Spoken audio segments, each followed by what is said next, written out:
Before the 1980s, slime was the main fuel for ordinary people.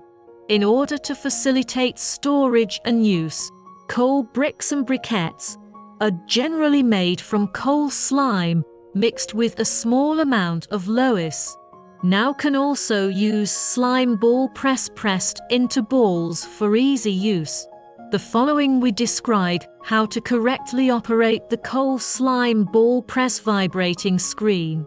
Check whether the screws of the spring and each part are loose before energizing. Whether the amount of oil between the bearings meets the requirements. Screen body and spring have cracks.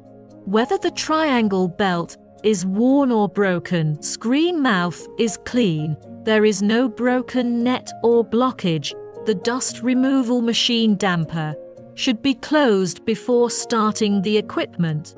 When the interlocks start, when the pre-start signal is received, the accident switch can be switched on and the equipment will start with the system. When running without lock, the device can be started separately. After the vibrating screen works normally, open the fan damper. Normal parking is carried out by the operating platform. When working without locking, after the material in the screen has been discharged, press the stop button beside the machine to stop, and the accident switch should be cut off after stopping.